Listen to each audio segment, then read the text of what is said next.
Fala pessoal, tudo bem? Vamos falar novamente do CPTR11, né? O Fiagro aqui da Capitanes Fiagro de Crédito. A gente já gravou alguns vídeos sobre ele, né? Vamos falar rapidamente aqui. Taxa de administração 1%, performance 20% sobre o QCD, CDI mais um, em linha ali com o mercado, nem muito caro, nem muito barato. Um rápido resumo aqui, a gente já vê, né, que ele está negociando com desconto em relação ao seu valor patrimonial, tá? Lembrando que ele é um fundo de base 10, então 42 centavos ali de desconto. A gente vai ver percentualmente quanto é isso.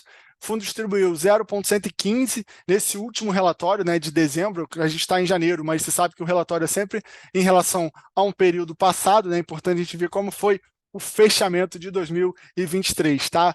Bateu ali 28.700 cotistas também, um crescimento mês a mês, né? Então aqui a gente chega naquela tela, naquele belo overview, né, a discrepância de valor de mercado a gente já viu, e esse valor aqui distribuído 115, né, 0,115, deu um dividend yield anualizado, né, considerando o valor de mercado de 15,8%, lembrando que isso aqui é isento de imposto de renda, tá certo? Então, o fundo conta com 45 ativos, 34 tomadores de recursos, né? Portanto, mais de um ativo em relação ao devedor. Aqui ele já abre, né, uma parte da carteira aqui, diz que 70% está atrelado ali ao CDI, né, um carrego de CDI mais 4,7 e 25% ao IPCA, pagando IPCA mais 8,3, uma duration relativamente pequena da carteira, né, de 2,2, 0% de exposição a produtor rural, né, direto, né, tipo, como se fosse uma pessoa física, por assim dizer.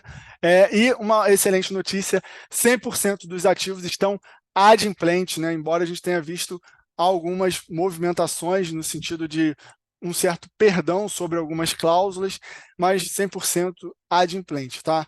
Então aqui a gente vai passar rapidamente aqui para as movimentações que o gestor teve, né? Então ele adquiriu, comprou de forma relevante 3 novos ativos, né? O Terra Magna, que é uma Agitec, né, de crédito ali voltado para o agronegócio, né, um Fiagro FIDIC, comprou ali o CRAS Brasil, a maior exportadora de óleo de amendoim. A gente já vai ver qual o percentual, né, do PL, quanto que está representando isso aqui na carteira do fundo, tá? E comprou também o Capal, que é uma cooperativa agroindustrial ali na parte de grãos, atua na cadeia de proteína suína e de leite também, a gente vai ver o percentual da carteira, né? Em termos de acompanhamento aqui dos casos, né? O Adubos Araguaia, ele em 28 de dezembro foi aprovado um waiver, né? Que é uma espécie de perdão ali a uma regra, né? Antiga, que foi acordada no momento, né, da emissão do CRA.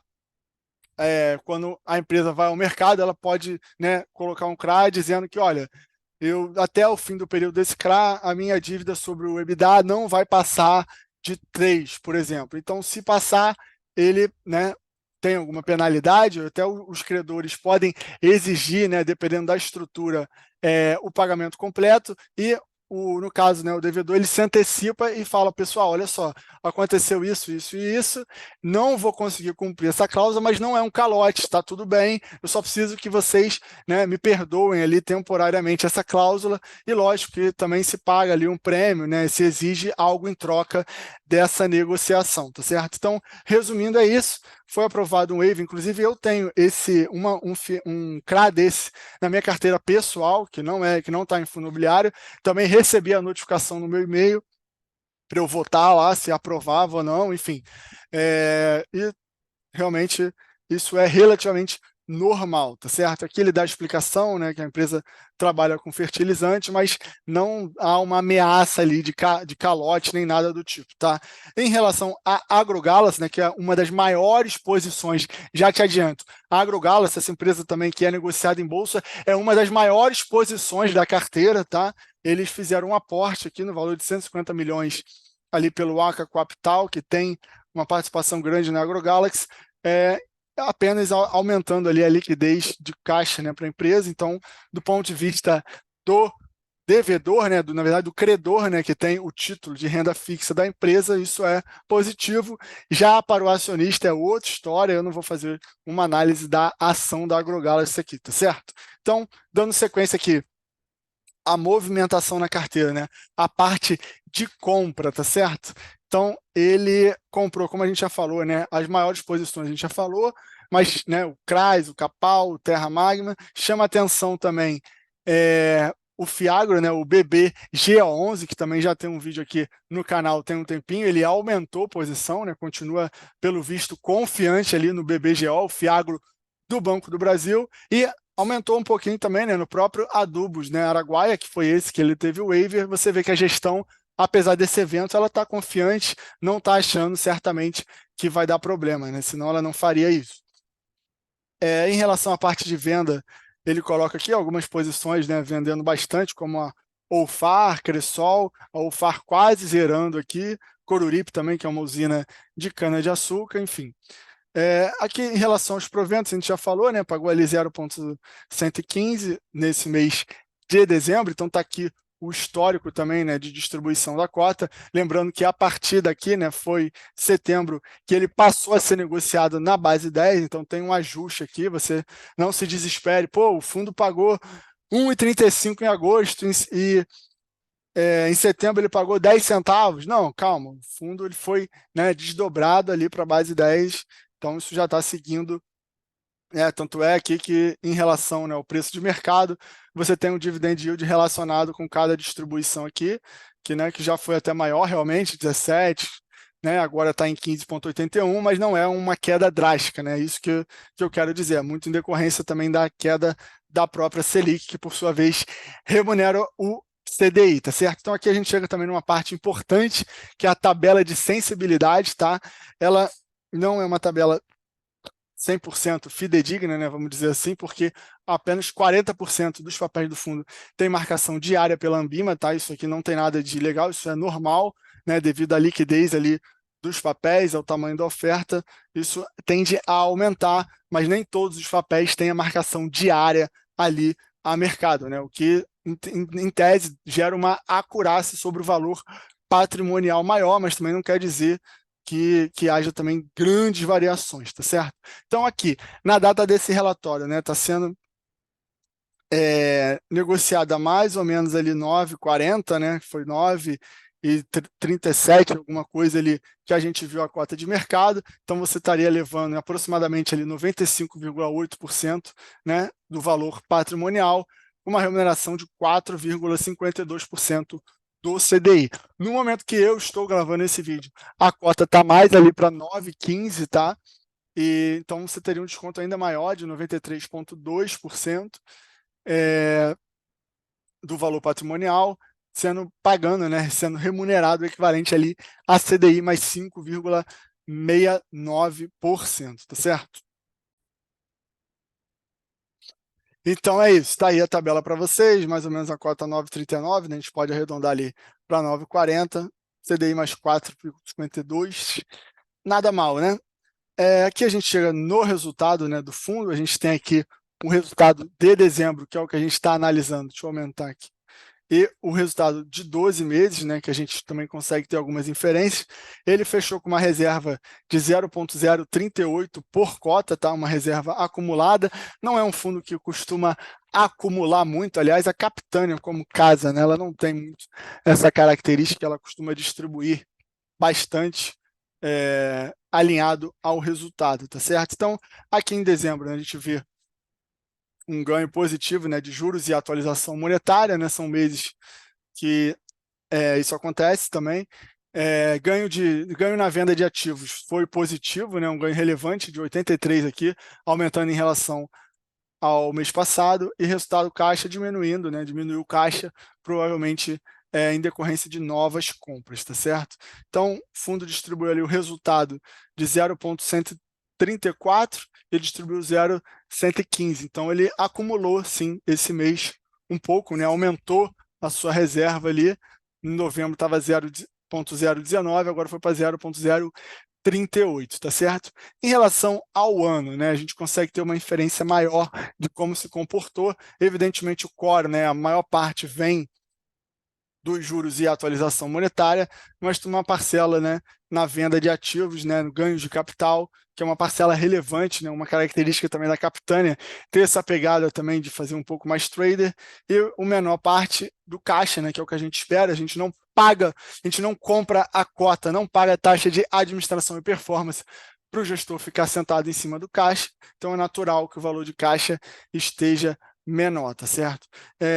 Ajuste, né, no valor dos ativos também não depende só da gestão, né, depende das condições macro, das taxas de juros longas, né, então teve um impacto positivo no geral no ano, em dezembro, por exemplo, teve um impacto negativo, mas né, isso aqui é mais um valor contábil da situação. Tá? Aí ele encerra, né, 2023 com os 0,038 que eu já falei, tá certo? Então tá aqui a parte um pouco mais gráfica, né, de maneira mais lúdica aqui para vocês, o resultado mensal. Aqui o histórico de dividendos, né, a gente vê em dezembro aqui que a gente está analisando um valor de CDI mais 4,2, né, equivalente ali a 1,22% ao mês, né, nada mal para um rendimento isento dessa magnitude. E aqui, né, histórico aqui, o pessoal ficou preocupado quando caiu aqui setembro, outubro, mas foi relativamente normal, né, o fundo passou por um momento mais desafiador, já está recuperando o seu rendimento e a sua remuneração, né? Teve essa recuperação aqui para todo mundo ver, tá certo? Então aqui a gente chega na parte mais importante, que é a carteira do ativo, a carteira do fundo, né? Quais os ativos estão por trás do fundo? Então, 89% estão em CRAs, né, como se espera, tem 5% ainda em CRI, 1% no FIAGRO, FIDIC, 2% em FIAGRO, propriamente dito, né, uma para ali da mesma classe, e apenas 3% em caixa, tá? O carrego por indexador, né, uma NTN-B pagando 2,9, CDI 4,7, como a gente já viu, no geral, equivalente ali a 4% do CDI, né? Ele já tinha dado uma pista ali para a gente, exposição, né? 25% está ligado ao IPCA, né? Um quarto da carteira, 70% ao CDI, 2% de renda variável, 3% de caixa. Está aqui a divisão geográfica, tem sim uma certa diversificação, né? Presença forte no Sul, logicamente Centro-Oeste, Mato Grosso do Sul, São Paulo, Minas também, enfim, está bem diversificado aí, não tem tanta presença assim lá para cima do Nordeste. Em termos de exposição, né, por segmento, distribuição e revenda é o maior com 18, açúcar sempre presente também, né, o setor desenvolvido, bastante desenvolvido do agronegócio com 15, aí vem cooperativa, agroindústria, conforme vocês podem ver aí, a exposição por devedor, né, aqui da carteira, a gente vai ver também com mais detalhe, mas maior posição com bio, com 8%, 7,2% ali em agrogalo, que isso aqui é exposição por devedor, tá? Não significa que ela tem um título com essa exposição, tá? Uma outra tranche aqui, né, na faixa ali de 5%, depois uma outra de 3% a 4% aqui, inclusive uma das operações desse mês foi a CRAS Brasil, né, como eu falei, já pegou uma exposição de 3,7% do PL, a Capal de 2,8% e a Agitec lá, que trabalha com crédito, a gente vai ver já, né, chama atenção também do nosso cota de FIAGRO aqui com 2,3, né, que é o BBGO. A essa altura já não é mais surpresa para ninguém, e aqui finalmente a carteira, né, completa com os ativos do gestor. A gente vai fazer algumas observações, né? Então a Combio realmente 8,1 de PL, a AgroGalaxy com 7,2 ali em linha, tá? Adubos Uruguaiana, né, que foi o que eu falei lá em cima do waiver, né, do perdão, tem uma posição de 4,1, né, inclusive até aumentou, você viu que ele chegou a comprar marginalmente, bem pouco, é verdade, mas ele comprou, atingiu ali 4,1, né, o CRAS Brasil 3,7, né, essa agroindústria aí, né, de exportação de óleo de amendoim, a Capal com 2,9, né? A Fiagro, que a gente já falou, BBGO 2,2. Você tem a Cressol, que foi grande, uma boa parte de venda, né? Que é também uma cooperativa ali de crédito, diminuindo ali, batendo 0,9%. Essa Terra Magma, né, que é a parte de crédito, o FIDIC, né, que ele adquiriu também esse mês, com apenas 0,6% do PL do fundo. Né? E OFAR e Jatobaço, né, quase zerado aqui, né, essa exposição desses ativos desse mês, ele zerou a exposição, né, em OFAR, que ele vendeu bastante, que a gente viu lá em cima, tá certo? Então tá aí a carteira toda, é sim uma carteira diversificada, né, tanto por devedor, como por ativo, não tem grandes concentrações de PL, a maior são esses dois aqui, em diferentes segmentos, também está diversificado em segmentos, tá? E já chegando no final aqui, eu vou fechar rapidamente fazendo um comentário aqui das commodities, né? Isso também traz uma perspectiva para a gente, né? Se pode ter algum problema no futuro em relação a pagamentos. A gente sabe que a agricultura ela é cíclica, ela tem a questão climática que interfere 100% quase, né, nela. Então está tendo, né, com o El Niño ali, uma quebra de safra ali na ordem de 20%, tá? Algumas culturas estão com um plantio tardio no geral, e aqui a soja, né, que é a presença ali marcante nos diversos fiagros. Ela caiu de preço, teve uma desvalorização na Bolsa de Chicago de 3,7, né, com a volta da Argentina ao mercado, né, muita gente estava até imaginando que, devido ao problema aqui no Brasil, a soja fosse aumentar ou sustentar o preço, só que a Argentina está voltando ao mercado internacional, né? O governo anterior ele criava uma série de limitações, uma série de dificuldades para exportar. E nesse novo governo da Argentina, não, ele liberou o setor para exportar novamente, então trouxe oferta para o mercado de soja, tá? Mercado de milho teve uma valorização, né, na bolsa ali de Chicago, uma alta de 2,1, aqui no Brasil uma alta de 7,1 devido ao atraso no plantio da soja, certas dúvidas ali da safra de inverno do milho, tá? O milho caiu bastante, agora teve essa boa notícia aí recuperando o preço, né? Recuperando boa notícia para a gente, né, que é cotista dos fiagros, né? E açúcar e etanol. O açúcar vinha muito bem durante esse ano, com preços ali até crescendo, porém em dezembro ele caiu vertiginosamente, né? Caiu ali 21%.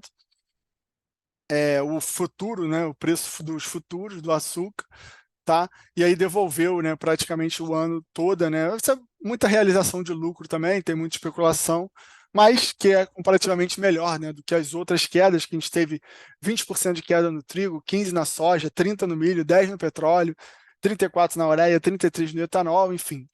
E a cotação do etanol caiu também mais ainda, 7,9 na B3, nada fácil para o etanol ali. Proteína bovina, sim, se recuperando, né, depois de ter caído também bastante durante o ano, fechou o preço do boi gordo 5,3% na B3, tá? Exportação ainda bombando ali, 2 milhões de toneladas, né? Volume surpreendente.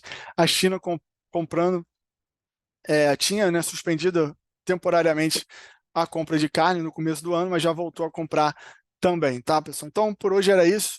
Tá aqui, ele vai falar, né, a descrição dos ativos, né, as taxas e o que, né, tá por trás ali, por exemplo, né, o setor, o que a empresa faz, né, a usina aqui de cana-de-açúcar no caso, tem todos eles aqui, não vamos passar um por um para não ficar ainda mais extenso.